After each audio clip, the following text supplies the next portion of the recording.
Bueno, este autobús, vamos a ver las imágenes, salió de Baracoa al oriente de Cuba y en el momento que sus pasajeros filmaron con los teléfonos, iba deambulando en busca de un lugar que los acogiera, lo mismo una escuela al campo, una beca, qué sé yo. Pero todos estos autobuses, bueno, repletos por completo, en este caso hay personas que han dado positivo junto a otros que no. Son una suerte de aislamientos colectivos que están practicando en Cuba y hay niños incluidos. Vamos a escuchar lo que dicen ellos mismos. Cuba. Aquí estamos ahora, llegamos a las 2:10 de la madrugada. Miren, estamos en la vocacional José Maceo Grajales y la doctora, ella una doctora, ¿qué es lo que ella?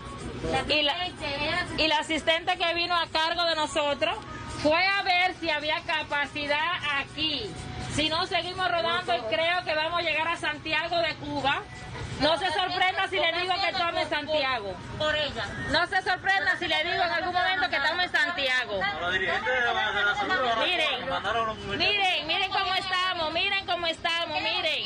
Miren cómo le está, miren cómo estamos, de Baracoa. Desde las 2 de la mañana, miren, madre, miren, no es mentira. Miren cómo estamos. Miren cómo estamos, miren, no es mentira. Para los dirigentes, para los dirigentes de la salud de Baracoa que mandaron a una guagua al garete con un poco muchachos. 50 y pico muchachos. 50 y pico niños, sin un médico. Que si le pasaba algo en el camino, no sé qué iba a hacer el pobre chofer. Y con adulto positivo, madre embarazada. Mírenlo ahí, mírenlo, no es mentira, mírenlo ahí rodando, mírenlo ahí, mírenlo. Esos son los dirigentes de la salud de Baracoa. No es mentira, ¿para qué no mandan para acá con tantos hoteles que hay? ¿Para qué? Miren esto, miren. A ver, Néstor, todo es peor de lo que podemos imaginar, ¿no? Tú que escribes ficción, parecen cosas sacadas no sé, de novelas negras, ¿no? De ese... Kafkiano, ¿no? Kafkiano. Es muy raro todo, Sí. Un autobús dando vueltas por ahí, como todo. Sí, ¿Qué diablos es esto? Sí, ha superado ha superado la ficción. Ha superado la ficción. Es, no sé, la colonia penitenciaria de Kafka, ¿no? Es un lugar así que no pertenece a la realidad cotidiana. Pero ya ha superado ya todo el grotesco castrista que ya hasta ahora lo conocíamos y había llegado a límites extremos de grotesco. Ahora, por ejemplo, en Cienfuegos había 200 y algunas personas pensaban que 300 muertes al mes por COVID. Y, bueno, ellos en una estación de radio de la provincia Granma reconocieron que iban a tener, yo creo que en la zona, en algunas de las zonas de la provincia, hasta 800 muertes diarias. O sea, ellos mismos en esta estación de radio, de entre 600 y 800 diarias, esperaban en el pico, que no se sabe cuál es el pico, no es como el fondo de la economía cubana. Dice, no tocó fondo. Eso se lo dijeron en el año 63. Sí. O sea, que el fondo de una dictadura esta es infondable, es insondable. ¿no? Insondable. Pero bueno, el asunto es es que yo, que soy un poco más viejo, hablo con personas más jóvenes, digamos, personas de 40 años, inclusive 50 años, y la relativa bonanza de los años 80 es como un horizonte de eventos que tiene esa generación. Y la gente me dice, sí, pero la cosa se puso mal a partir de los 80. Y le digo, señores, yo era niño cuando ya mis abuelos eran acaparadores. Mis abuelos tenían un escaparate lleno de latas de aceite, que en aquella época era aceite Sensat, porque todavía existían algunos productos previos de la República, pero se llamaban los acaparadores. Y me acuerdo de que en una gavetica tenían paqueticos de fósforos. Es decir, los fósforos, el aceite se había perdido ya en Cuba en el año 1965.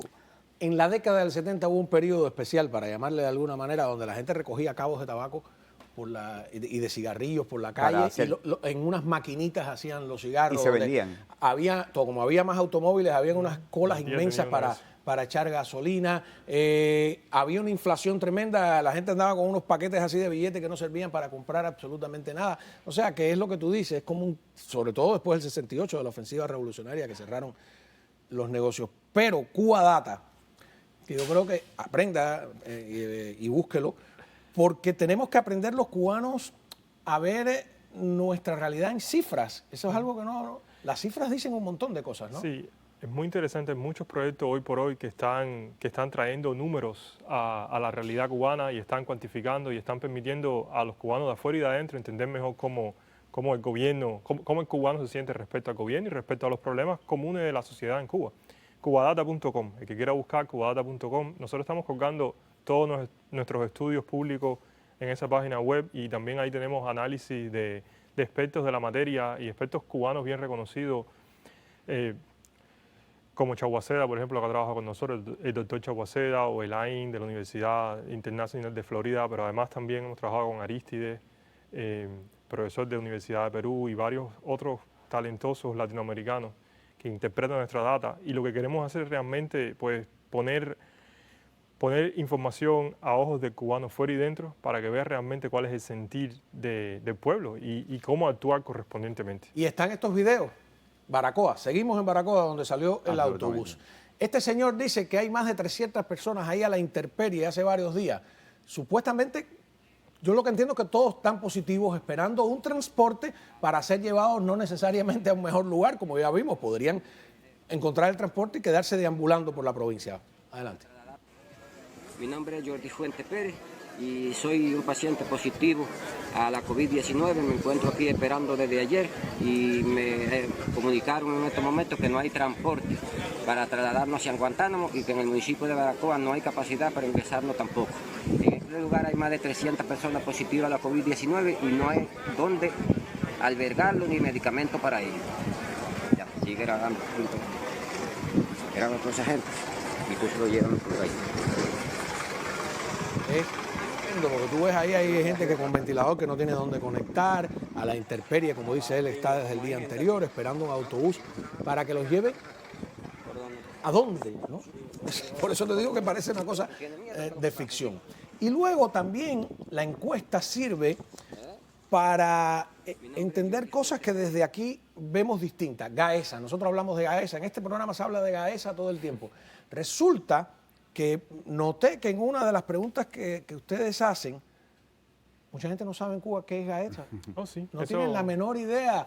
O sea, nosotros hablamos, a lo mejor tenemos desde afuera más información. No sé si encontramos esa pregunta y el dato está en una línea abajo muy llamativo, ¿no? Que hay un % importante que te dice, no tengo la menor idea qué es Gaesa. Déjame decirte que a mí me asombró esa respuesta. Y como cubano que vive aquí por hace mucho tiempo, por 10 años ya, yo no me acordaba, pero en Cuba Mira, yo no sabía. Dice, no conozco a Gaesa, el 33.6% es el último de abajo, ¿no? Insatisfecho, casi como los insatisfechos. Casi comparable, ¿no?, con los insatisfechos. Aunque, en Cuba, oye, yo no sabía quién era Gaesa en Cuba. En Cuba, cuando yo vivía en Cuba, yo honestamente no sabía quién era Gaesa. Claro. Y lo aprendí aquí. Y muchos cubanos que viven en Cuba, amigos míos, no saben qué es Gaesa, qué hace Gaesa, a qué se dedica, y la encuesta lo muestra. Mira, hoy todos hablamos del general Ochoa, y hay teóricos del general Ochoa, de los hermanos de la Guardia.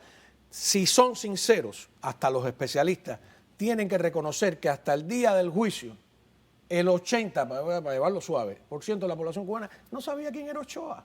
A no ser que tú pasaste el servicio, estuviste bajo sus órdenes, algo de eso, ni los hermanos La Guardia, esos son personajillos o personajes, depende de la categoría, que viven. Además, Fidel monopolizó la tribuna durante casi toda su vida. Yo vi a Raúl Roa una vez, que era un gran orador supuestamente, hablando en un documentalito en 2 minutos. En ningún otro lugar. ¿Tú recuerdas a alguien en esa tribuna más que Fidel en tu vida? En Cuba hay mucha desinformación sobre quiénes son nuestros líderes. Yo conozco más sobre la manera que el gobierno cubano está regido, sobre la manera que ellos organizan la sociedad. Desde que estoy aquí, que me he podido informar, que cuando viví en Cuba. En Cuba hay mucha desinformación, la gente no conoce necesariamente quiénes son sus líderes. Yo conocía a Fidel y a Raúl, como todo el mundo, pero la gran mayoría de los otros ni siquiera tenía. Todos esos generales que se están muriendo. Y sí, exactamente. Que no sabemos si es de susto porque creyeron que de verdad los americanos iban a invadir, o si es de coronavirus, o los están matando ellos, ¿no? Es otro misterio, ¿no? O si se están escapando. Ajá. O si se están escapando. Y entonces aparecen de repente. Sí, pero no, en Cuba la gente no conoce ese tipo de cosas porque solo hay una prensa, que es la prensa del gobierno, y la prensa del gobierno sencillamente le pone en la luz a quien le interesa que salga público y lo desaparece cuando no hace falta que salga público. Y parte de la misión de Cubadata es esa misma, es traer un poco de luz a la oscuridad.